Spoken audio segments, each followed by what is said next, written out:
Hello, you're listening to the Neil Lamptey Show. My name's Joey, and I'm joined by Paul. All right, mate. And by Neil. Hello. You would want to call it a mixed week because a win and a loss should be a mix, but the win sort of felt like a loss, didn't it? It's been a bit of a strange week. Let's find some moments from it though, Paul. Yeah, we scored a penalty. Spoken with the defeat of a man that watched that Blackpool game live yesterday. Not just that, I also watched the second half against Plymouth when Plymouth had 10 men and was still the better team for the majority of the second half. Just, I don't know, I think Neil was will be a lot more positive about Plymouth, which is fair enough because there was some good in it, especially in the first half. But basically from half time of the Plymouth game, it's been pretty dire. And for half of that, well, a third of that time to be against the mighty 10 men of Plymouth is just a bit frustrating. What about some good news this week? Jody Jones coming back to the under-23s? Great. I mean, Alassani's been playing really well for the under-23s. He ain't getting in the first team either. It's like, you know... and the other thing with Jody Jones is a bit like the Tony Andrew thing. I don't think we can really comment on him until we've seen him for like a whole month. I think, you know, he's had that major injury. One of his things has been pace. Lots of players who have that injury, you don't know if they get the turn of pace back. He's got to trust it. So I'm glad he's back, but I don't want to sort of pin the fact that we're not going to be. I don't think we put Jody Jones in last night doesn't happen. I think last night happens if Jody Jones plays as well. I think because the player who's playing in his position, Luke Thomas, was potentially one of the only two players to come out of that game with anything other than, God, why are you that shit? Paul Knowles there reporting from the US-Mexican border by the sounds of it. Yeah, it's not a great time. Everyone's tired and slightly disappointed by the Blackpool game. It was a long day yesterday. Neil, your moment of the week, please. I think I'll probably go back to the under-23s, weirdly. I took a disproportionate amount of interest in that game, considering I was supposed to be working. I wasn't watching it or anything. It was all going on Twitter. We won 4-2. We came back from 2-0 down. Alassani and Jody Jones were playing, and it just felt... It just gripped me a little bit. So yeah, I think it's good for them, those players, to kind of come back. I think JCH got himself a goal. Alassani sounds like he's doing some good work in the under-23, so I think we've got to start seeing him at least in the squad, just to give him an opportunity to prove himself amongst the other dross, really. So yeah, that was my moment of the week, just under-23s and the return of Jody Jones. It's really tempting to just start supporting them full-time, isn't it? Yeah, I guess I do already, in a way. I mean, rather than the first team, I'm thinking of ditching the first team and just going all out and supporting the under-23s. They seem to win all the time. All of their games seem to involve loads of goals. Like, they're always 3-2 or 4-2 whenever I'm looking at it. And it tends to always be exciting young talents, doesn't it? Especially with us at the minute and the rate at which we're producing them. And of course, Corey Adai in goal. Retweeter of his own name, Corey Adai. Yeah. We really should be supporting them, shouldn't we? We should get down to a game.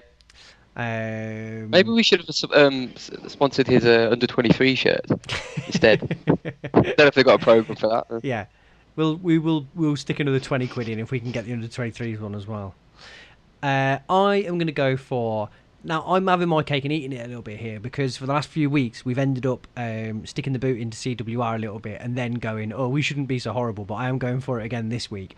I want to point out the guy who rang into CWR after the Plymouth game. Yes. Specifically to complain about the quality of commentary and of Carl Baker's punditry. He slagged him rotten, didn't he? Nothing else. It's like he actually asked him like anything around the game, and he's like, no. I couldn't understand what was going on. Carl was too busy talking about himself. Was Carl Baker that bad? He wasn't amazing, but he was perfectly fine, and he'd got actual insight into players like Doyle, and there was bits he was talking about driving to Portsmouth games. There was bits in there that made him interesting. I don't think he's got a long career ahead as like a sparkling pundit, but he wasn't. He wasn't terrible. I've never heard that before. Just somebody. It was the fact that he didn't try and elaborate or anything. He just came on and was like, "Yeah, just actually I thought your commentary was poor and Carl wasn't very good." And just sort of left it. The alternative, though, is that Carl Baker actually commentates on the game. Yeah. I don't want Carl Baker, a non-professional commentator, to explain what's going on. Just he's there to be a pundit, isn't he? I just wondered how they'd let him slip through the net. I wondered if he'd rang up and the producer had been like, "Oh, what do you want to talk about?" And he'd been like, "Yeah, I want to talk about the penalty." And they'd be like, "Yeah, on you go." Right, I'm on. But it was brilliant. I just thought it was quite unfair, but I just thought it was so funny that was just they moved him off really quickly, but it made my Was Carl on the line? I can't remember. No, he'd gone. Oh, for that. Which would have been. I mean, I don't know how he'd have taken that, but I'd have hoped he would have taken it in the spirit. Well, not in the opposite. No, in the spirit it was intended. Yeah. I hope he didn't. Yeah. So that was that. But that was after the Plymouth game, which was the first of the two that we're going to go through today. You were both there, I believe. But Neil, you're going to take it away for us, aren't you? Yeah, I will.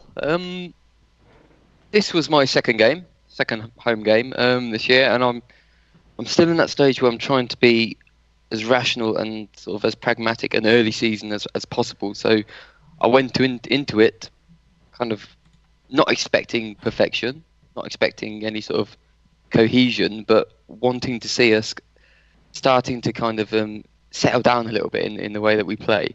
And I'll be honest with you, I think Paul's already alluded to it. I'm not going to be quite as scathing, I think, as maybe Paul is, especially on the second half. I think what I saw there was kind of an imperfect performance, but I saw lots of bits and pieces which actually gave me some sort of hope and some positivity. And it seems weird because we're going to move on to the Blackpool game, but that first half especially, I thought the way that sort of Bayliss, Andrew, and who else was there? Urula, they were kind of.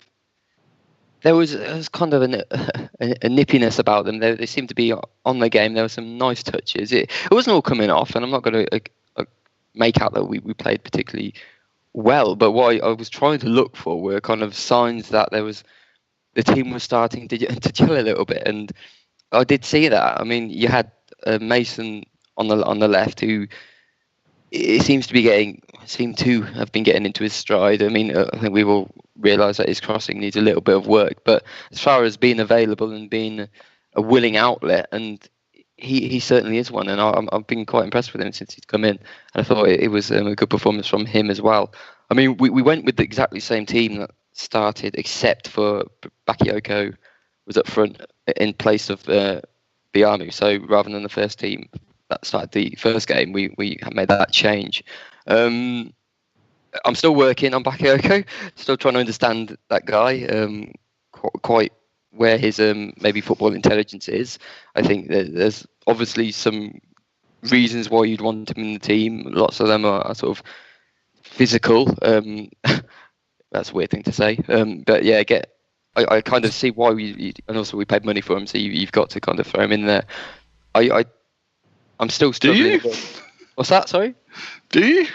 Do I? Just in terms of that's why he's in there. Just because, don't you think that has been that could be provided by Biamu? Oh no, I totally agree. Yes, it could be. What I'm saying is that we've spent money on this guy, so we need to somehow get ROI on him. What's going to happen? You know, we've spent some money and just never play him. We're not that sort of team, are we? That's why he's trying to give him a good chance. Yeah, okay, maybe I jumped into it. Having seen him a couple of times now, I don't see what his unique selling point is. If it's pace, everyone keeps telling me that Harula is a striker and he's quick, so play him through the middle. If it's power you want, then you've got Biamu. It's everything that all the sort of natural football. You know, you go through the list of attributes. I haven't seen anything yet, and I thought he's actually better at that than like anyone else in our squad. I think that's why I'm struggling to see. Obviously, it's early days, and he could be like he could be the best at back heels in the entire squad. I don't know. Well, there is one thing that he's proving to be absolutely exceptional at. Oh, fucking amazing at offside! Again, I don't put that down to those, you know. I don't put that down to one of those things where, what do I desperately need in my team? Someone who's offside. Well, you might be right, but I am saying he is good at least one thing. Let's be fair. Paul, Neil, sorry, go on. What? Aside from the sexy physical side of him, what other sort of attributes do you think that he brings that would be worthwhile? I don't think there are any, Joey, and that's kind of why I was desperate to jump in and kind of agree with Paul. So I think I've maybe not made my point correctly. I'm kind of seeing it from almost a business perspective, if that's a thing in football, but we've spent money on him, so you kind of feel like you've got to give him a chance. But I agree. I mean, I don't want to be too premature because I recognise there are other things at play here. You know, confidence might have a big factor, but I've not seen anything yet that makes me think he's better than Biamu. I like Biamu. I think he's got a good connection with a lot of the players, especially from last season, and I actually think he showed himself to be really competent in loads of areas, so with the ball at his feet and in the air and kind of running with the ball as well. So he would always be my first choice at the moment. So Bakayoko came in.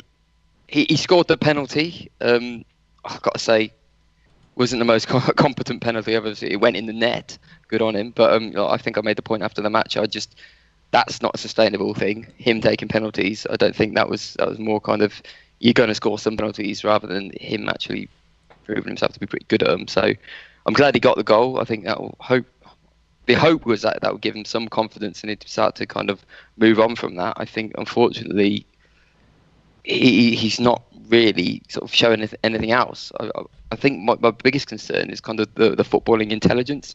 And that's not even the offside thing. I mean, that's just daft. But it's more just the way with those players around him, when you've got people like Bayliss and even last night when we had Thomas, and you've got quite sort of clever players who are looking to kind of bounce off him and make sort of quick movements. I don't see his ability yet to kind of work with those. So it seems a little bit of a conflict in styles there. So that was. I'll have to call it a concern because I can't think of a better word, but it kind of was, considering we spent some money on him, and I'm yet to see any sort of redeeming features. But I don't want to slag him off too much. I'm going to move on swiftly. I think it's worth saying as well that I think we've talked in the past about giving players 10 games, and there's this. All COF fans at the minute are obsessed with things being polar opposites, aren't they? If you criticise a player, it means that you've written them off and that you're told that Mark McNulty didn't score many before November and that you're not allowed to, or that it's possible to just say that on current performances that you've seen, there's a little bit lacking, but that doesn't mean that then in December, if he scored 4 goals, that people can come back to you and be like, oh, you were calling him shit. It's just that's what you've seen so far. Just judging on the data that we've got, isn't it? Yeah. That's the thing. I mean, this time last season, we were slating Vincenzi off of being slightly below par, and now we've released him to Macclesfield, and everyone was taking the mick when we sold him.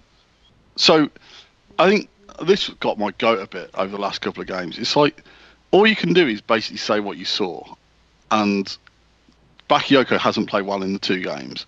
Yesterday, he was so bad, he was subbed off by his own manager, who then basically said in his post-match interview he looked like he'd never been on the football pitch before. So if you're on Twitter going, Bakayoko was shit, you're not sort of, there's no agenda there. You've not sort of pre-typed it before the game, hoping it comes true. You've watched 90 minutes of football, and you can only really judge on what you've seen, and Bakayoko was shit. And then you listen to Mark Robbins, it's like, yeah, he thought he was shit too. And you're just like, well, he might score 20 goals this season. He might be the hero. And we all want that. We all want it. Yeah, we all want it. But I'm not going to write Bakayoko was shit, but I hope he scores 20 goals. Yeah. Because it's sort of, I'm assuming that's implied that I want him not to be shit. Yeah. And I'm not hoping he's been shit. And I haven't looked at the game going, I'm so glad that Bakayoko was shit, so I can type this. What I wanted was Bakayoko to show something that would make me go, he actually had a good. And I was thinking about this, and sorry I'm interjecting, but this sort of this is my thought process. He knows he's replaced Mark McNulty, whether or not directly or indirectly. He knows he's cost money, and he knows that the Walsall fans didn't think that highly of him, and he knows that the COF fans are a bit sceptical about him at the moment. And you think, well, if he knows all these things, we're desperate for a hero because we've just sold McNulty. We're desperate for someone to step up and bleed.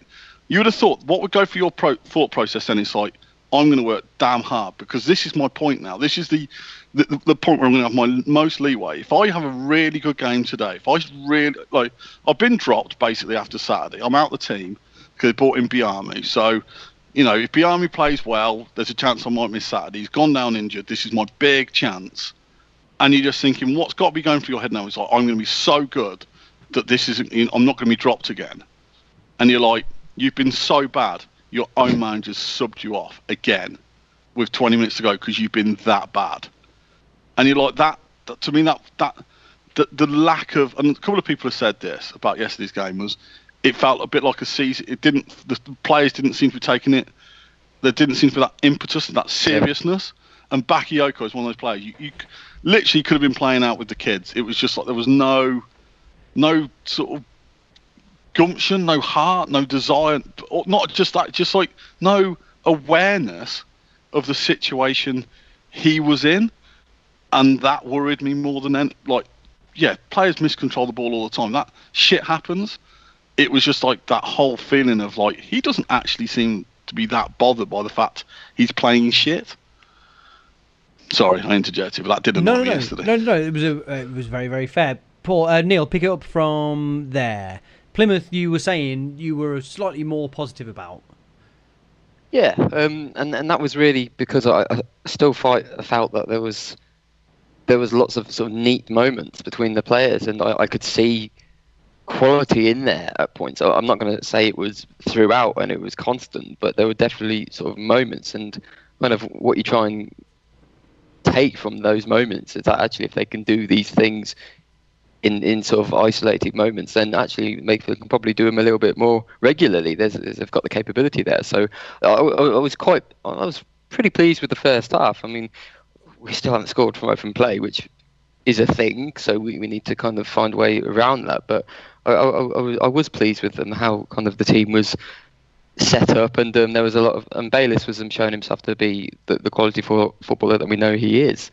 I think we moved into the second half, and as Paul said, the sending off happened, and it kind of it changed the sort of the way the game was going. I think if 11 versus 11, I would have hoped we'd kind of continue with kind of a somewhat similar level of intensity, but in a really weird way, it kind of near the end it became too easy almost to find the gaps, but all that did really was expose our lack of sort of clinical nature, and we were all really quite lax in our way sort of moving forward. So we were getting the ball, the gaps were there, and our final pass was just regularly dreadful. It was either mishit, and it just felt like, oh well, we'll get another chance to do this. But unfortunately, when you're 1-0 up, you do need to really make the most of these chances to sort of end the game, so you don't have to spend the rest of it sort of worrying. I think the one player on the pitch who actually recognised that and was getting really quite pissed off with it was Doyle. He was, on Saturday especially, he played a real sort of captain's role, and he was getting really wound up with sort of the loose nature of our play. I think at one point Tony was in the penalty area, and at that point you really just want to commit to what you're doing and make things happen and put the ball in the net. And I think he tried a ridiculous back heel or something, and Doyle lost it with him. And I kind of, as much as I love Tone, I think that was the right thing to do, because until you're winning 3-0 and things are sort of settled, you can't afford that. We need to force these results, and we weren't doing that second half. So it just kind of petered out really, and then you end up feeling a little bit sort of disheartened by it because we weren't able to take the chances, which there was an opportunity there to kind of finish the game off, get a few goals under a belt, get some confidence for players, and they didn't take them. And I guess the most guilt-edged one was Shipley, who came on, got himself in a load of good positions, and it just was really sort of careless with them. And the final one was where he kind of just prodded it over the bar when really he had 10 different options, and he took the lamest one. So yeah, all told, it was glad we got the win. We needed to get the win, but I think the performance petered out, and in a way that may have kind of influenced then how we took on the next game. We didn't finish it with a flow. We actually finished with a bit of a whimper, and we picked moving on to Blackpool. It didn't really start very well either. So yeah, that was my take on it. I don't know if you guys had any more. All I'd say, second half. I thought they brought on Ruben Ramirez. And Yes, he looked very good. He did look right, and he did one bit of skill where the ball came out of the air and he basically controlled it, flicked it up a couple of times, and then I think if they'd have had 11 play 11, as far as I slightly disagree, I think they came out second half, and from the start of the second half they were the better team.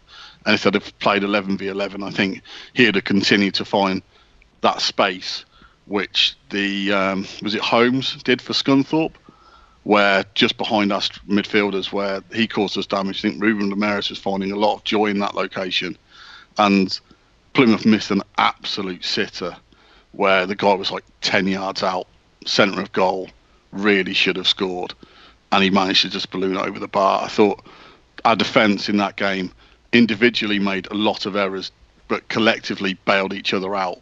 I don't think anyone... I thought Hyam was actually very good. So I just throw that one in. I thought he had a good game. That's fine. I just thought... Well. I thought he made some mistakes, but then always backed it up with a good clearance. I think there was... it's really hard without sort of... For me, there were a couple of times where he made... The one just after we got the penalty where the guy went through, he let his man go through and Doyle pulled him down, and they... Whether or not it was a free kick or a penalty, they got nothing. There was obviously the penalty that maybe I haven't seen it again, the one where the lad goes down up front. On another day, I can see that being even a penalty, but it was obviously the guy got booked for diving. There was another couple of times where he was trying to shepherd the ball out of play, and luckily, the guy kept it in, but luckily someone else made a clearance, and I thought all the players did that all game. I think all the defenders made individual errors, but then someone else would always sort of get the block in, so it didn't... Not saying that I think Hyam was probably one of the better performances, but I don't think my worry is with Hyam is I think there's teams can get at him, and if he's one of our star players, then I think I'm a bit worried about that. I've got to be honest. Second half, my biggest issue with the second half was purely the fact that we were playing 10 men, and Bakayoko he had one-on-one against the defender, and you were like, okay, this is it. Show us what you're all about. You're one-on-one. You can't possibly... Nothing can go wrong in this. If you score, you're a hero. If you miss, doesn't matter. We're 1-0 up against 10 men, and he didn't even try and run his man. And you were like... And 20 minutes later, Shifty had the same thing, ran at his man and got a shot away. And you were like, that's... For me, that's a worry. You didn't even... You were on a shot to nothing there. You couldn't possibly get it wrong other than not trying, and he didn't even try. I thought Geordie disappeared again, which every time, a couple of times I've seen him, second half, he seems to just go missing. All people have said to me he's not a winger. That's fine. Then there's got to be questions about why we're actually playing him there then. He had a couple of moments, didn't he? When you sort of think you do that a bit more often, you could be worthwhile to us. When he showed some pace, and it's all about asserting yourself, isn't it? It's about making sure you kind of back yourself. And I think quite a few players on the pitch, like you just kind of mentioned, don't back themselves in that situation. Mason's another one where I think Doyle was saying to him, look, go down the line and run him. You've got some pace. And he Sterling as well. Those two just as wing backs aren't moving on. And kind of taking on their man at all, which is a bit inhibited at the moment. So I do wonder whether they can now kind of gain some confidence and actually start doing what, let's face it, that Ryan Haynes and Jack Grimmer did quite well last year, which was them actually taking on their defenders. And that's the thing, isn't it? It's not. I think the problem with both Sterling and Mason is this is their debut season. Yeah, exactly. We're bringing both of them in and trying to get them both up to speed. And you're like, do we really need to be sort of have this counterbalance where both fullbacks, like it's very rare you wouldn't have two any sort of position making their debuts at the same time, and it hasn't quite worked for either of them. So I think Mason's been better than Sterling, but I don't think Mason's been brilliant either. I think Mason's been fine. I don't think he's been awful. More about him though, isn't there? You've got, I think, when it comes to just impact in the game and involvement in the game, you've got someone who seems willing to, it kind of contradicts what I just said, but kind of willing to make risks. That's one who really seems to be playing within himself, or maybe that is himself. I don't know, but I think there is a difference between those two at the moment. Paul, you're talking about the fullbacks there, but it was Junior Brown who actually played on last night, wasn't it? Yes. Do you think that was a measured decision on Robbins' part to try and redress that balance, or was Mason had cramp, didn't he? Which you would assume isn't a full injury. From what I understand, he played Mason because he was worried about the height of the team, the opposition. So he played Brown because he played Brown because teams have been targeting Mason's lack of height. And did he provide that extra experience? I mean, this is a slightly loaded question, having watched the game and watched his performance. But did he? And this isn't to say that you're wrong. There's no getting away. I mean, that's the other thing. It's like you've got those two are making their debuts in the game. That's fine. You expect certain. I thought Andrews. I was really disappointed with Andrews' second half against Plymouth. In that they're up against 10 men. You're that sort of player. You should be finding the gaps. You should be getting us going. And he disappeared off the face of the earth. But again, it's he's coming back from that knee injury. It's going to take him time. You've got Agogo's coming back from a long-term knee injury. It's going to take him time. Brown's coming back from a long-term knee injury. Jody Jones is coming back. We just talked about him. He's coming back from a long-term knee injury. We don't know how long it's going to take these players to get in. Some of them, like Agogo, we're playing straight away. But I think that's also down to the fact that people are going about the fact that, we've made so many changes from last year's team. And you're like, well, we have. But in actual fact, who of last year's team aren't in the first team who are actually available to play? The only two people were probably Grimmer and Shipley. And Shipley got his chance last night. And he did well when he came on to sub. I think both him and Thomas played well against Plymouth. But again, by that point, the game was quite stretched. You're going to look, as attacking wingers, you're probably going to look slightly better against a stretched back team who think they can get into it.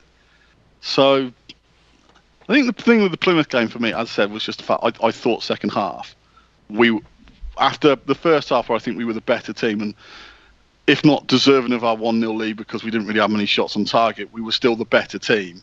And being 1-0 up didn't surprise me. Second half, I was surprised by how far we were behind Plymouth at times. And when they went down to 10 men, we didn't deal with that particularly well. How much of the Blackpool game do you think we were the better team? I think we kicked off. But even then, that was a bit shit because we sort of fucked around with it, and that led to the header tennis, which landed in Biamu going down crippled. And so I'd say basically Bayliss's kickoff. We were probably the better team. That was the peak. That was the peak. Do you want to talk us through some of the rest of that then? Well, I mean, as discussed, basically he made 4 changes. He brought Brown in at left back above Mason, ahead of Mason. He brought Thomas, Biamu, and Shipley in. And he did, what did he do? He took Andrew out the middle, put Bayliss in the number 10 role, which I know it's going to sound like an excuse for Bayliss' poor performance, and it sort of is, and it sort of isn't. He showed last season he's not a number 10. That's not his job. He's not his role. He's not his best there. So he played behind the striker, which was Biami, for 2 minutes, and then Bakayoko came on. And on the right wing, we had Thomas, who's left-footed, so he likes to cut in on his left, a bit like Jody Jones. And on the left, we had Jordan Shipley. And basically, we kicked off. The ball went to Sterling. He passed it to Jordan Willis, who, for the first time of possibly 8,000 or 9,000 times, punted the ball aimlessly at field. Luckily, at this point, we still had Biami on the pitch, so we had a chance of winning it. The ball then did a lot of header tennis, and then Biami went down clutching his knee, and you were like, that doesn't look good. And luckily, he wasn't stretched off, but he did walk off, and Bakayoko came on. And after that, I mean, basically, first half, we were shit, but Blackpool was so shit, they weren't even competent enough to be leading. And then second half, they became competent and scored. And then after that, we got slightly better. I didn't think a massive amount of Blackpool all night. They were certainly better than we were, but that's not saying a great deal. They're still dog shit, weren't they? Yeah. Bloody awful. I mean, I don't know if you've seen the Coventry Telegraph. They've given player ratings, and they've given like Bakayoko a 6. In fact, they've given quite a few 6, and it's like fucking. That's average, isn't it? Well, even generous, isn't it? You look at. I mean, it's like the easiest thing to go through the team. Liam O'Brien was at fault for 2 goals. Yeah, he made a really good save in the first half. You watch Jay Sterling, what's his face? Jay Spearing. He's about 40 yards out. Yeah, it's not. I mean, it's a good save, but if he's not making that save, we've got major issues. Yeah, I watched that save back earlier. At the time, I thought, "Oh, that's a good save." And when I watched it back, I was a bit like, it couldn't be a better height, and he's about a million yards out. It's a good save, isn't it? But it's that thing we've talked about a million times. As a keeper, there is like a weird line of it was good, but if you hadn't have done it, actually it would have been quite fucking bad. And then in the second half, they had a free kick. They hit the free kick straight down his throat. He pushed it over the bar, and you're like, I'd prefer you to have done better with that. From the resulting corner, Blackpool managed to head, like, I think the guy was 6 yards out over the bar. And you're like, I mean, this is coming. Then they scored because he flapped. And then the second goal, basically, if you haven't seen it, just watch it because it doesn't cover him in any glory. He was shit. Can we quickly break down that? I know that you're going through the player by player, but can we quickly break down that first goal a little bit more? Because actually, Liam O'Brien flaps at it. But let's not forget that there's one Blackpool striker who's Mark Cullen, who's maybe, 5 foot? He's certainly under 6 foot, isn't he? And then he's surrounded by three defenders. There's the kind of breakdown of why that shouldn't have been a goal. You could write an essay on it. I mean, basically from the throw-in, where the guy's sort of in our half, completely unmarked with all the time in the world to put the cross in. Yeah, he could have had 30 seconds to have set himself and played that ball in. There wasn't a person within 20 yards of him. It just seems, like you said, it just seemed so pedestrian, didn't it? Of kind of just this really laissez-faire attitude to the entire game. That first goal really summed it up. There was no reason to have conceded that, except for just not being at it at all. And at that point, you weren't even really sure who had he changed it. Was Bayliss now on the right, or was Thomas in the centre, or was Thomas still on the right? You're just watching, going, I don't know where those people are meant to be stood because they're both stood. They both seem to have taken turns standing there. Anyway, so so that was Brian. Sterling, I know he's a massive figure at the moment, and I just don't want to, because I just. He was 8th worst, wasn't he? He wasn't good. I'm not going to say, but let's not be under this sort of possession that if Grimmer had played, we would have still lost. He would have still been shit. It would have it's like yes, Grimmer probably deserves his place back in the team because Sterling hasn't been particularly good.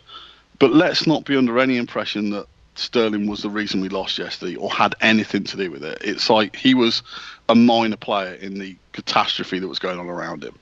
And Brown at left back, boy, was he bad. I mean, his passing, his awareness, his just... So what's better? This isn't a direct comparison between the two, but I'm just genuinely interested. It's kind of someone who is kind of participates in the match and actually is willing to actually put themselves out there and go for something, or someone who is so concerned with going through the motions and just what's better? What are we looking for from our players? I think Sterling was when he got the ball, I would say most of the time. But he did nothing with it. But normally it went to another Coventry City player. Yeah, he wasn't trying to skin 30 Sammy Clingan got absolutely crucified for that. No. But again, that's a completely different thing, isn't it? Like, you could talk about a central midfielder and a right back. At times, you need your central midfielder to do more than just pass the balls 5 yards sideways. You need them to be able to then carry the ball or actually make things happen. Or he didn't destroy games in the way that Doyle does. It's all right having a passing midfielder if your system is set up for having a passing midfielder, and then you take away some of the other aspects from it. When we first signed Sammy Clingan was brilliant. He then did his ankle against Leicester, and he came back a more passive Sammy Clingan, where the game passed him by a little bit more because he wasn't as engaged when we didn't have the ball. So the fact that he could pass the ball sideways was fine, but it was just the issues with the rest of his game were more modified, were more obvious. Yesterday, Sterling, when he got the ball, no, he didn't try anything brilliant. He wasn't particularly good with the ball. But what he did do, 9 times out of 10, which is a phenomenally high success rate for Coventry City players. You've thrown that stat in there out of nowhere, Paul. 9 times out of 10, I'm not having this. I can't remember sat there going, shit, Sterling's giving the ball away again. No, he didn't do anything he didn't try anything exceptional. He didn't try anything. I'm not saying Sterling, but when he got the ball, he normally just gave it to another Cov player. When Brown got the ball, he often just gave it away. And some of his passing... A comparison between the two, I wasn't trying to compare those two. It's more me focusing. Yeah, and Brown, one pass, he sort of played the ball 30 yards into the centre midfield without looking straight. And you're like, you've played quite a lot of games. You know that isn't. And he sort of headed the ball back into dangerous areas. And nothing he did was sort of competent. Using that word again, competent. He just looked off the pace. Like, he looked like it didn't really seem to be. And it's like, you can make mistakes at the start. Always go back to Reece Brown. When he first signed, it was like, oh, look, I'm Reece Brown. I play for Man United. Like, yeah, do the basics first, and then you can fuck around. And it never seemed to dawn on Reece Brown that he had to actually, like, if he was having a bad start to a game, he had to actually do something different to modify it to then sort of get himself into it. And that's what worried me about not just Brown yesterday. 6 or 7 players was like, you started the game badly. Okay, just tone down what you're doing and do the simple things well, and then you might get better and you can do the sort of other stuff. And Brown was awful yesterday. And I mean, alongside him, Hyam, who was probably him and Thomas were the only 2 players to come out with any credit. I mean, yeah, that's fine. I mean, again, I don't think he's perfect, but I think yesterday he did his job okay. And he made a couple of lovely little dribbles out, which sort of went nowhere, which is fine. And his passing wasn't as bad as Willis's. His passing wasn't great. I mean, there's no denying that his long balls from the back were just as shit as Willis. He did far fewer of them. Jordan Willis, let's get it straight. Yes, he's quick. He's not particularly dominant in the air. He has had, before everyone goes, yeah, but what about when we played Wickham? It's like, yeah, he can have games where he's dominant in the air, but it's not every game. And his punt to no one is one of the most frustrating things I have seen in a Cov shirt. It's just, and I know in the second half he dribbled the ball out, and it was all very well and good. But at one point in the game, it was like, what's better? Jordan Willis punts it first time, or we do 10 passes, give it back to Jordan Willis, who then punts it. Because the only difference is we give the ball to Blackpool, but one of them takes longer. Can we? Well, surely that's a good thing. I mean, in a game of that low quality, anything we could be doing to limit the amount of time spent giving the ball back to them is probably a good thing. Neil, before we leave the defence, Neil, I feel like you'd got more to say about the fullback situation. Kind of. I mean, just in terms of, I don't want to make too much of a comparison between this year and last, but kind of the dynamic of our fullbacks last season versus this year it's so marked and noticeable. I'm looking for more. Especially in that formation where it seems to be that they get the opportunity at least to kind of move on with the ball. And I totally get there are certain formations where you actually just want kind of parity from your fullbacks and you don't need them to do anything. But we've got this 18-year-old lad, England youth international from Chelsea. I know he's feeling his way into the game, but I don't know how much we're here to massage or cultivate the ego of a young Chelsea lad. That's really harsh, sorry. But I think we've got a good right back ourselves, and there's only so much time we can give these players before recognising actually we've got someone who's ready, or at least would be ready. That's awful. Someone who would be ready if we brought him into the team, and that's my issue there. But I've seen him few times now this season, and I'm yet to see any kind of assertive behaviour from him, and that's all I'm looking for, because I know he's a kid and I want him to do well, but this is a season where we want to be a good team. We want to continue kind of where we've carried on from last season, and I don't know if you do that by sticking with someone.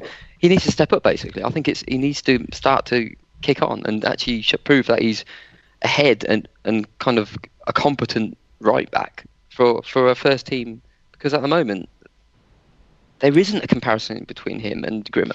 We've seen what Grimmer can do versus him. And I know it's become a cliche, so that I become one of the sheep because I think Grimmer's a better player at right back, but I just do. I just think so far I can't see it. There's no comparison between the two. I think that it's not a case of being a sheep or anything like that. It's a case of I understood why you started him at the start of the season. Totally. If you go through that, that's fine. And I also don't think he deserves to be pointed the finger at for last night. Sterling. No, I don't think. I agree as well. Again, I think you can. I don't think he played well at all. I don't think he did. I think he was, as I said, 8th best or 9th best. I mean, third best, mainly because the other 8 was so poor that he basically, by default, wasn't as bad as them. I agree. I don't think he particularly affected the game in a positive way, and he hasn't affected the game in a positive way. I also tend to agree that he's gone through this now. You're in this tricky situation where you either drop him and you take the consequences with that, or you play him through and you hope he comes good.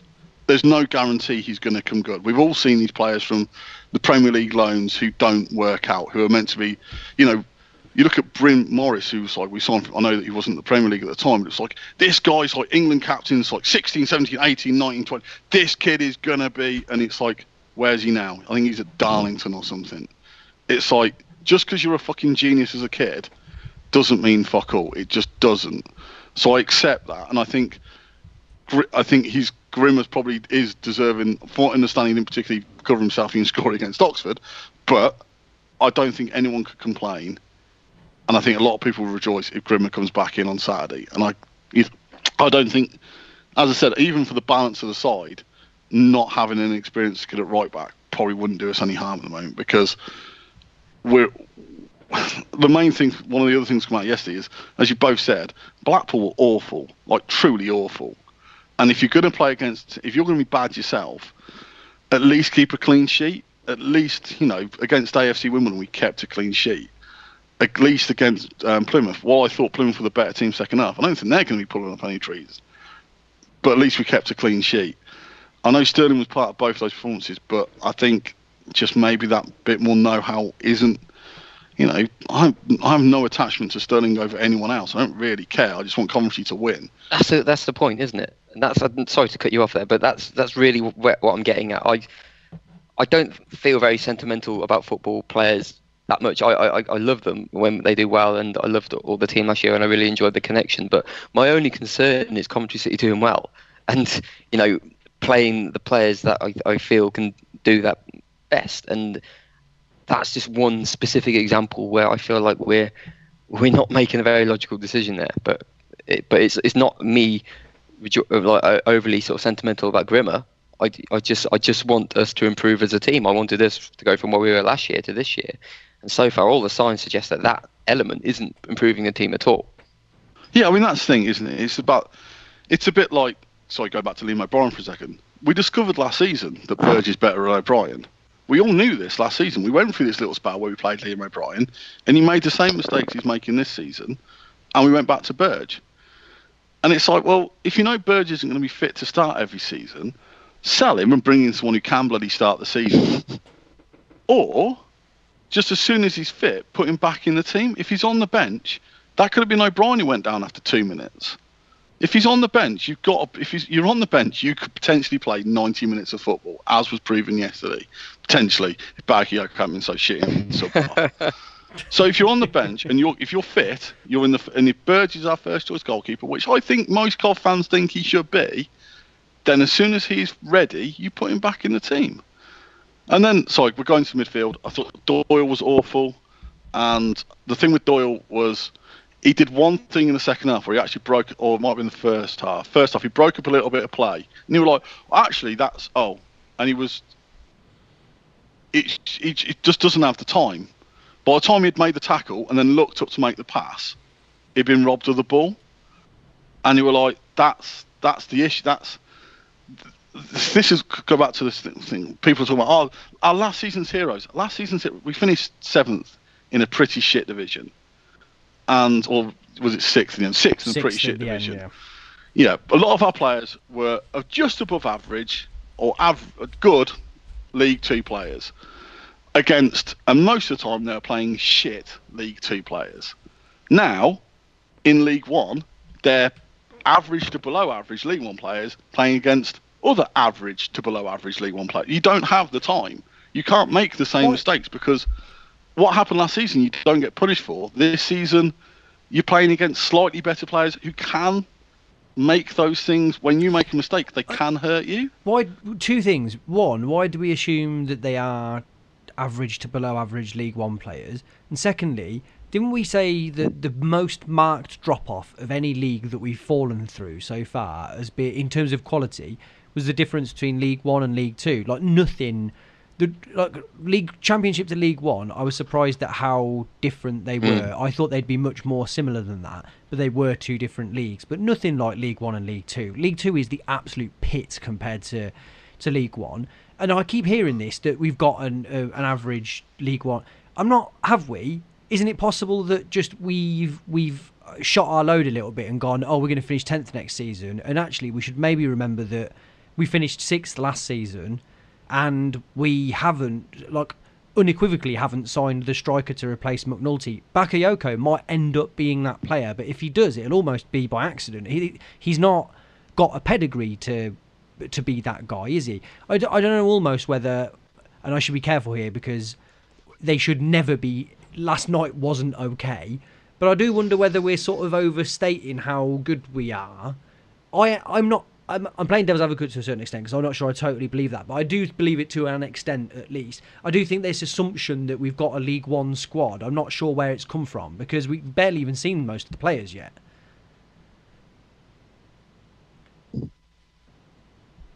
I went down like a fucking lead balloon, didn't it? Where's Paul gone? The converse of that, though, is that the other thing which we kind of know about football.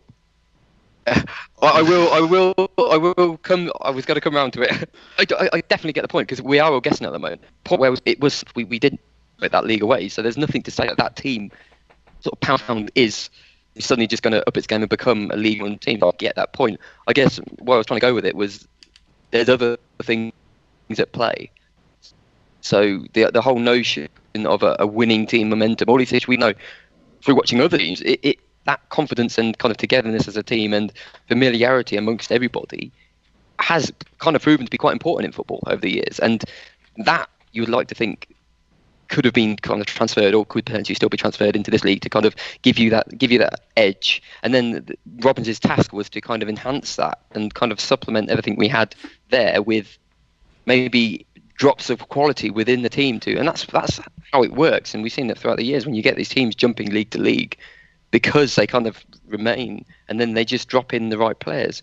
I think what you feel like has happened this year is that we've made a few too many changes, or we've made changes in positions where actually they're really critical to the dynamic last year, and we've removed those, brought in, I'm going to say lesser just because of they're not performing at the moment, but kind of lesser quality, and it's kind of disrupted the entire team dynamic.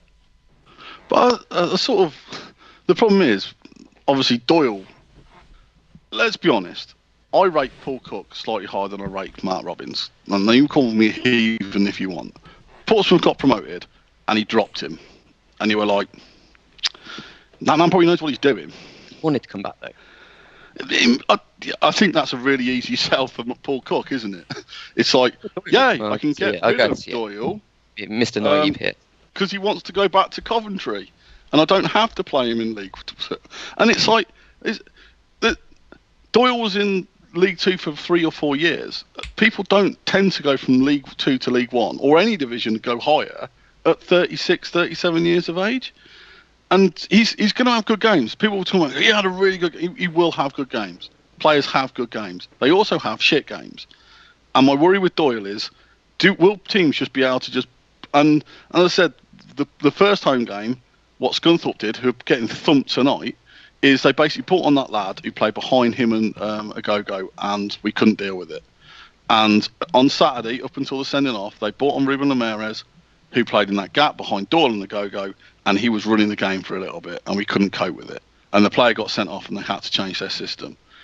And it's just like, this is worrying. Agogo yesterday was awful, and I have this feeling that I'm going to like Agogo. But he and Doyle, they're just too similar. They're both, as Joe will know, one of my other biggest hates in football is Doyle's chipped, curled, no-look pass to no one. And fucking hell, Agogo did it 3 times yesterday. And you just sat going, I thought when Doyle retired, he was going to take this move with him. Because I don't like this pass to no, like this. If we had a striker who was on my wavelength, which no striker's ever been with Doyle, it's like just what. And when the game was, I don't know if anyone, people who are listening went to Chesterfield away the year we got relegated. Basically, both teams saw ball, kicked ball. It was just like, the ball's coming at me, their goal's in that direction, therefore I'll kick it. And yesterday, for about 20 minutes, both teams, the ball came to them, it's like, shit. Their goal's that way, I'll kick it that way. And a go-go, like, I've understood you're really good. I've understood that you're going to be the midfielder we sort of need.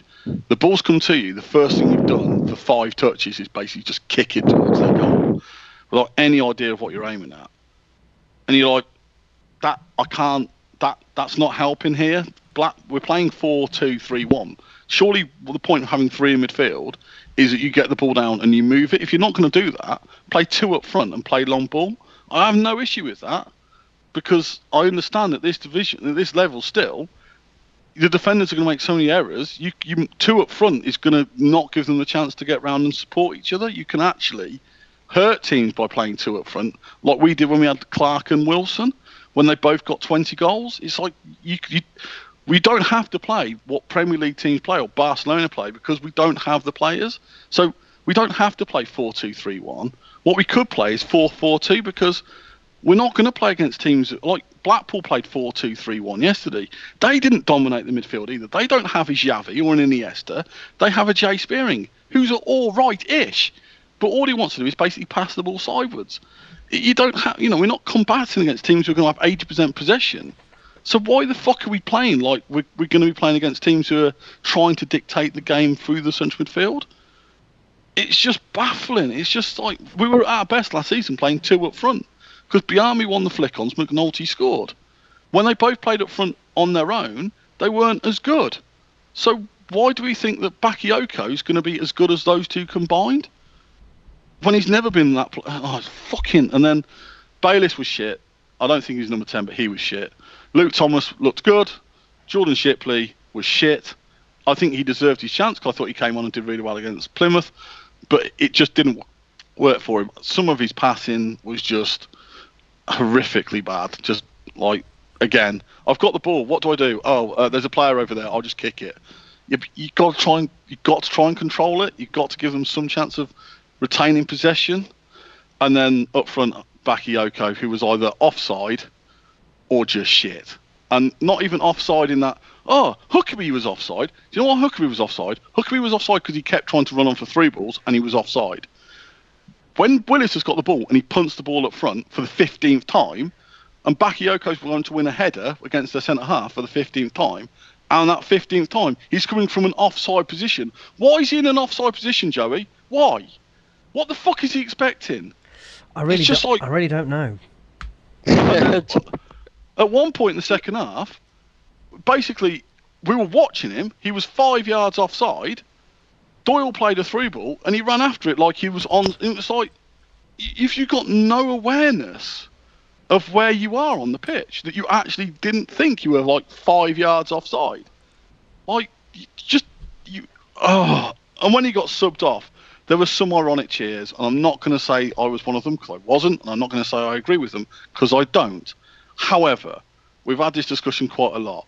I think there are certain times where a player's got to be made to understand, and I don't think sending them messages on Twitter or any of that shit. You're in a crowd, you've just watched someone put in that performance. Sometimes I think actually letting them know that that's not acceptable. I think the manager's going to do it. He did it in his post-match interview, I understand that. But sometimes, as a fan base, if you're going to support players, which I think you should, and we all do, and you do it in your own way, whatever, because I'm sure if he'd have scored a hat-trick, there'd have been loads of people on Twitter giving him praise, and he'd have gone off to a standing ovation. He went off to a chorus of boos from a part of it's like 1,000 travelling fans, and I'm sorry, it's like, you're going to be put in that situation. If you're going to play like that ain't going to be the first time you go off to a chorus of boos. And maybe you've got to sort of not look at anyone else. Maybe you've got to start thinking, shit, actually, I've got to up my game here, because that wasn't acceptable. Geordie came on, looked all right. Andrew came on, looked all right. We were shit. Just on Bakayoko, you very much don't advocate people getting in touch with him on Twitter or booing him as he comes off. But let's be clear, you did go to his house and key his car that night, didn't you? As someone who's had their car keyed, no, I didn't, because that's a royal pain in the ass. I I'm just hoping we just don't play him for. I worry that he's like two or three bad performances away from basically being in that Kevin Kyle thing where you just can't be rehabilitated. You can't, because the fans just aren't. They almost the only player I've really known at Cov who was really sort of done in, went away and came back, was Deli at Highfield Road, and then he went to Bradford on loan, came back, and was suddenly like everyone loved him, and you were like, you hated him like 10 minutes ago. Why? With Bakayoko, all I can see is the Kevin Kyle thing where people didn't really want you before we signed you. You've proven in the first couple of games that why they didn't want you. They're not gonna. It's a very slippery slope to being almost like you are damned before you go on the pitch, and people are going, yeah, he's offside again. And I think his next couple of performances really could dictate whether or not he makes it at this club. And I know that sounds like we've got to give him 10 games and all that sort of jazz. Life doesn't work like that. I'm sorry, it just doesn't. Everyone knew that it's like Kevin Cole was shit when we signed him. Everyone knew that Andre Wright was shit. It's like some players just don't fit. But we can at least temper all of this negativity with this isn't definitive. So I think actually it's not. We're allowed to be pretty scathing about the way that the players addressed last night, because there was nothing there from just a pure intensity point of view, and that's something they can control. That's within their gift to actually put in the requisite amount of effort. I guess we are scathing on that performance because it really does deserve, and I was really happy with Robbins the way he came out and actually said what we kind of wanted him to say. At least we know, though, it doesn't have to be. We're not being angry and saying like that's it now for however many games of the season, or this team can't get better, or these players can't improve, because that can still happen, and that really should still happen. And I guess we just need to make a distinction between the two, between us being really angry about that game and almost the start as well. I mean, we haven't picked it up, but not say we're totally defeatist and think this is the end of it. That can't be right, can it? No, it can't. And I want to move us on, because we've got Dom's preview and then some listener questions, which is going to tread over some of this ground again. But the one thing that's not come up that I kind of want to say for the 50th time is I'm surprised Robbins is getting off as lightly as he is. And I'm not saying, this isn't me saying sack Robbins, but that I am baffled by, Paul, you talked about it right up top. When Biamu went off, Bakayoko replaced him, and they are two wildly different strikers, and I don't understand how is that a simple exchange then? That you had a plan presumably that was based on Biamu playing, and so you tell them you've got to get the ball up to him in a certain way because that's what he's going to do. These conversations must take place, but that you just throw Bakayoko on and go, it's a completely different focal point now, but so what does the game? And I think a big part of it is the fact that I'm just convinced, and I've got to stop saying it because I'm so fucking boring. I'm just convinced that he just chucks players on the pitch, and I just don't think that helps us. To be fair, I don't think he was anticipating Biamu going off after 2 minutes, and other than having Johnson Clark-Harris on the bench, which obviously he decided not to due to having other attacking players on the bench, he had no other option really to bring on Bakayoko. Now, whether or not they could have played a slightly different game, that's a different question. I'm sure if you asked him, he probably never intended us to play the way that we did. I don't think he ever expected Jordan Willis to continually punt the ball aimlessly forward. I don't think that was the game plan, was to be that shit. But I understand where you're coming from. I think we do have a variety of different players, and that we discussed that last week. I don't think that helps him when things start going awry. It's just a case of that's where we are with it. And on that occasion, maybe would have been better. I thought we were going to be better with Biamu on the pitch, but we didn't really get to see it. I think one of the main things, just my final point on the Blackpool game, I didn't expect that performance. I just didn't expect. I didn't expect us to be that bad, that clueless, that sort of nothingness. There was nothing there. There was nothing. There was no game plan. There was no strategy. There was no inherence of a system. And I know it's like, oh, it's early in the season, and I understand all that, but also it is a case of like they did have the whole pre-season to sort of come up with a plan. Otherwise, because they keep talking about the fact they're not fit, so obviously they use it for fitness. So it's almost, what did he do in pre-season? And I know we're going to probably discuss this in the questions. The whole thing of continuity from last season, 4-2-3-1, just doesn't. I just don't. I'm beginning to hate it more and more in this division, just because I think it's solving a problem that we don't encounter in League One, and I don't think we have the players that it's going to benefit in League One.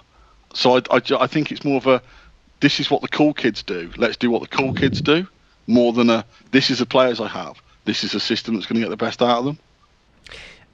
Speaking of cool kids, let's speak to one right now. Dom has got a Gillingham preview for us, and we're going to drop this in now before coming on to some listener questions. Hi Dom, thanks for joining us. It's good to be on the show as always. Gillingham on Saturday, how have they started? First two games were really good for them. They were a side that looked one of the weaker in the division, had a relatively inexperienced manager, had a slightly poor final couple of months of the season, and just looked like it was a case of a relatively inexperienced manager not knowing how to lift a team. As I said, they started the season, certainly the first two games, in really good form. They beat Accrington and they beat Burton fairly convincingly. They took Millwall's penalties in the League Cup. More recently, they lost to Walsall last Saturday, who've also had a really good start, and they're currently being taken apart slightly by Sunderland as we speak, although there's no shame in that. So it's still been a better start to the season than I think most would have reasonably expected for them. They've got a good team spirit about them, it seems, even if their squad doesn't look the strongest. Just quickly on the Sunderland thing, you would, I mean, everybody will know that result by the end of this, but you would have to be pretty disappointed to have been 1-0 up after 3 minutes and 3-1 down after 20. Yeah, that's crazy. It's simultaneously a brilliant and awful start. Right, hit me up with some knowledge on the Gillingham players. So their primary goal threat, and the guy who scored their first goal in that Sunderland game for them, is someone who's a bit of a pod favourite, Tom Eaves, who I think came into notoriety with us was when he was playing for Shrewsbury on loan. Yeah. And he had a game at Sixfield where it was just a dreadful game. And he had about 3 or 4 absolute sitters, which he completely made a mess of. And that's kind of been his career up until last season. If anyone hasn't seen him play, he's very reminiscent of Andy Carroll in terms of being a big striker. He's actually very mobile, got a decent enough touch on him, and also has a bit of a man bun situation going on. So he's inviting those comparisons. And then last season, he hit just amazing goal scoring form, coinciding with Steve Lovell, who is the Gillingham manager, taking over as caretaker manager, and his form was absolutely vital for Gillingham staying up last season. In support of Tommy's, they'll have Josh Parker and Brandon Hanlon.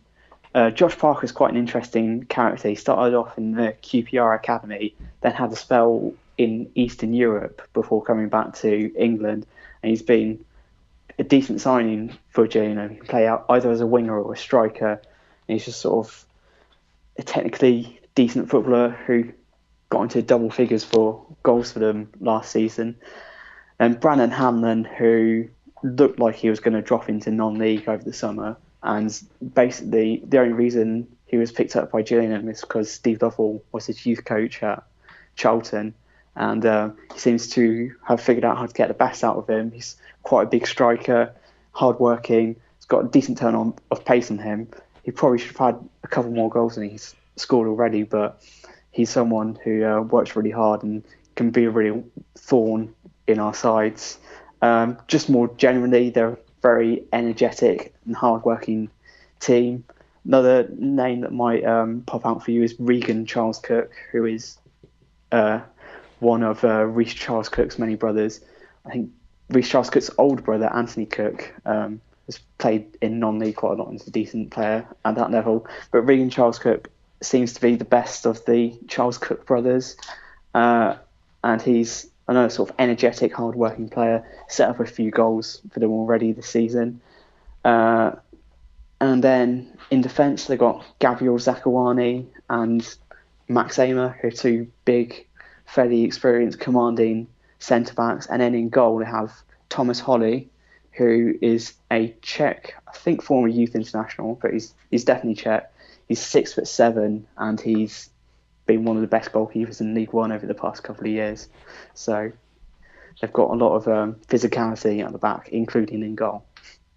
Celtic fans used to call Artur Boruc the holy goalie, didn't they? Yeah, that didn't sound like a superlative. Didn't sound like a praise to me. But it's a ready packaged song or nickname for him, isn't it?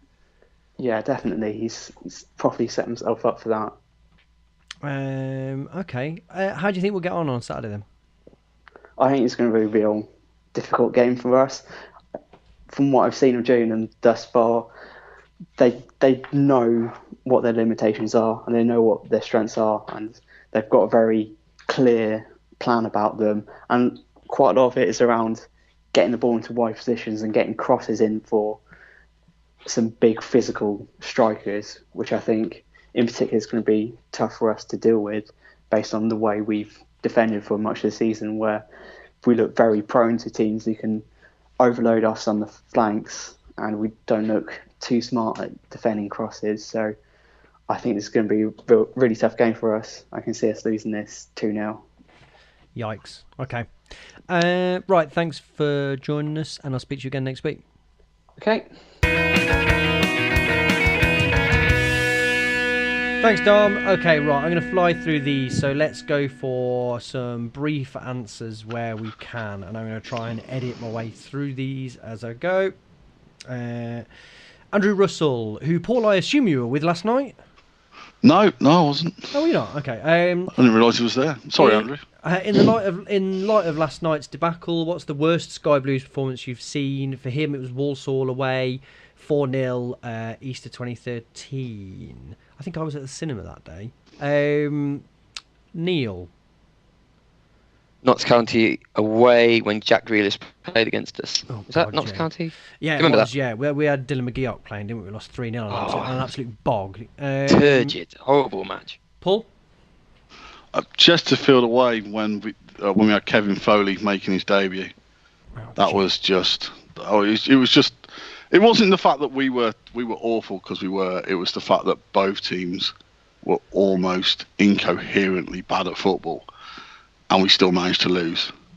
I despised the game against Fleetwood away in October in the season that we got relegated from League One. That was it was raining all day, which was horrible. What an era!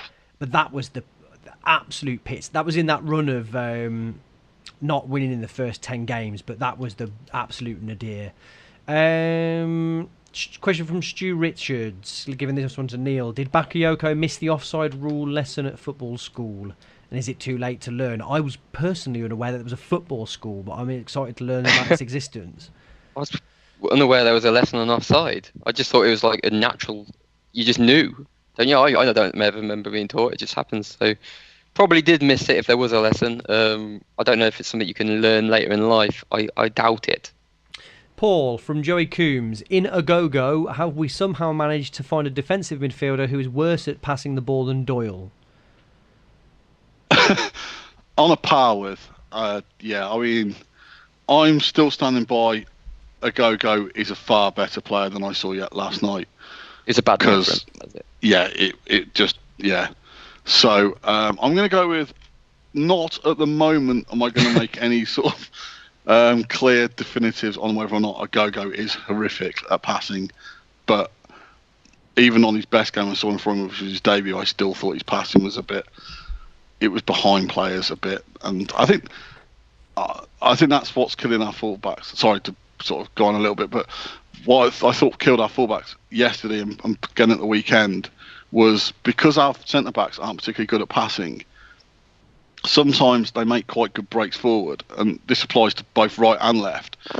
And then they would sort of get in a decent space, and either the centre back wasn't competent enough to actually sort of notice they were there, or if they were, they'd pass the ball like 2 yards behind them, which just meant they had to track back every single time. And I don't think that's really helping those two at the moment. I don't think they really trust the players they're playing alongside in terms of, why can't you pass me the ball? Oh, okay.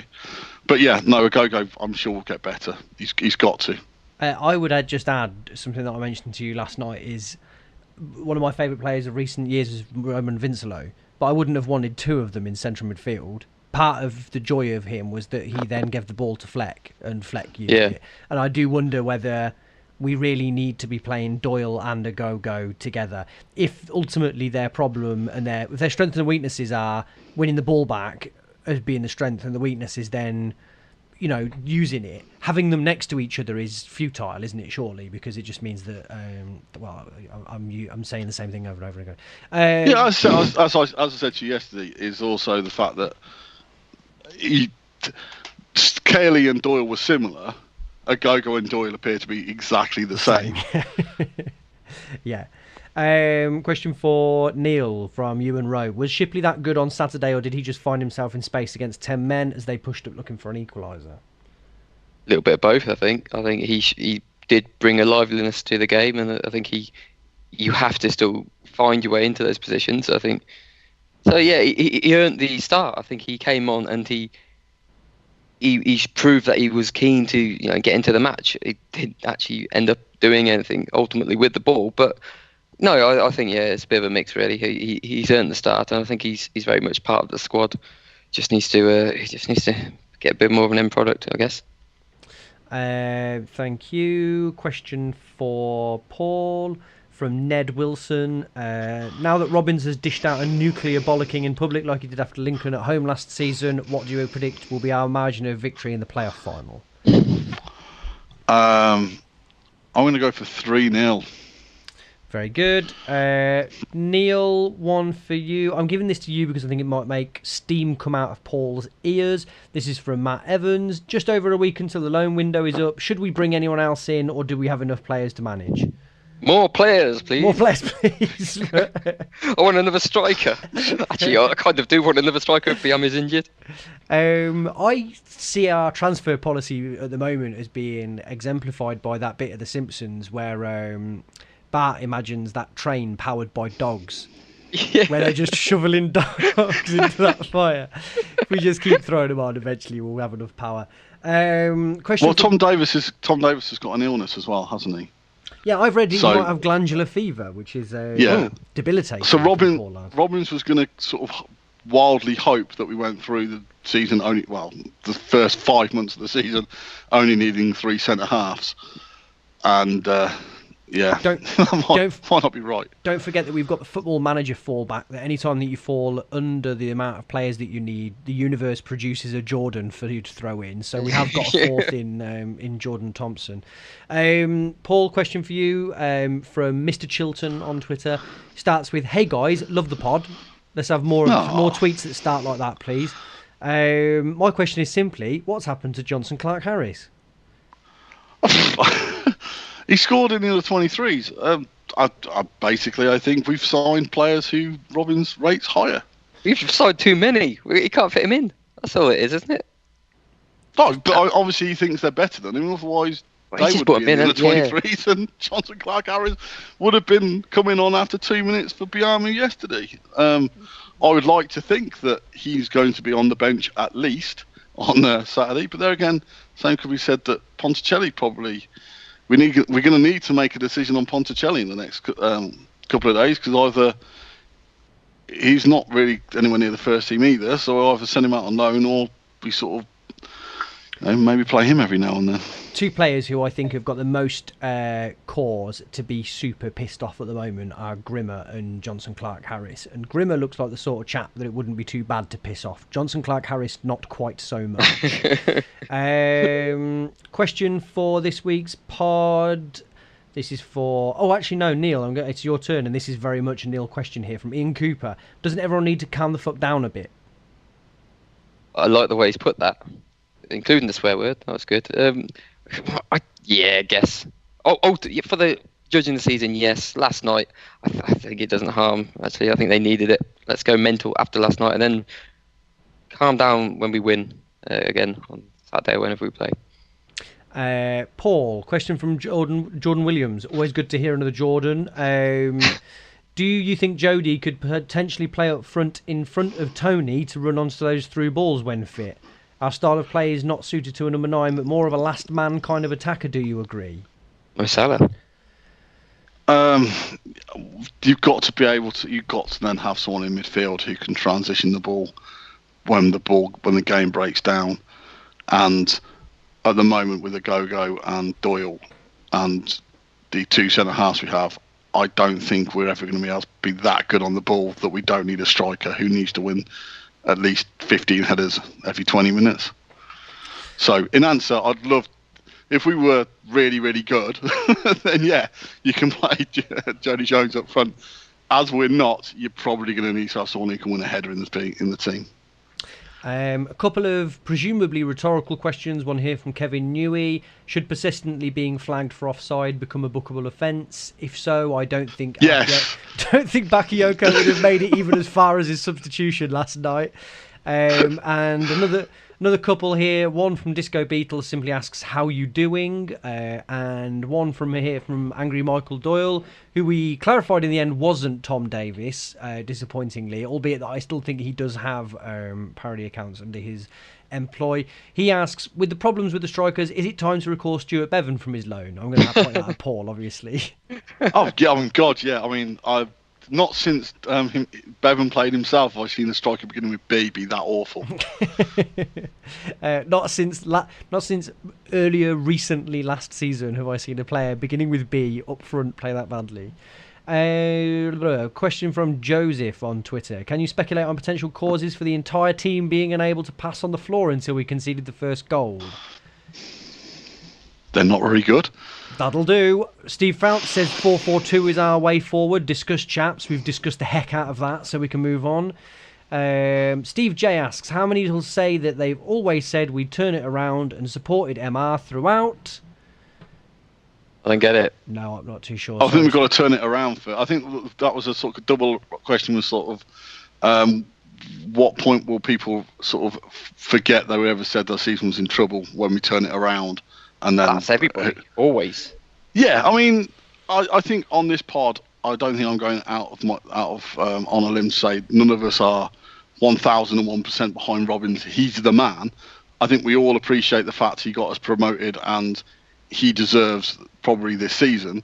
But as I tweeted earlier, Leicester won the Premier League within a season. They'd sacked Ranieri when it looked like they could potentially get relegated. Robbins obviously deserves some leeway, and he will get the leeway. But if we're bottom at Christmas, I'm pretty certain that there's going to be no leeway. Whereas if we're top at Christmas, everyone's still going to think he's the Messiah. So I think at the moment, I think people are being quite generous with him, because last night I think you can point the finger at the players, but there's no denying they didn't seem to have a plan. We don't seem to have a plan to score goals, hence the fact we haven't scored an open play yet. So I think, there's got to be some people going, oh, Robbins hasn't got things particularly right himself so far. So let's not sort of pronounce or think, as I said earlier, I think you can only go on what you saw, and yesterday was an abomination. As Neil said a minute ago, that doesn't mean we're going to be shit this season and get relegated, but it does mean yesterday we were shit, and I think everyone's got to have a look at themselves in the mirror over that one, the players and the manager as well. Final question, possibly filed under rhetorical again, if for Paul, will GMK be making a comeback? One day. One day. Are you waiting for forums to become so archaic and obsolete that nobody wants them before you bring it back, and then you can claim it's retro? I'm going to go with that, yeah, because Yeah. I've never thought I'm at that far. Yeah. Okay, right. In that case, then, that is everything this week for what has been a bumper 2-game pod. Any other business before we file out silently? Thank you. I should have just cut it off there. That's a lovely way to end that pod. Thank you, Paul. Cheers, mate. Thank you, Neil. Thank you. No, thank you. Bye.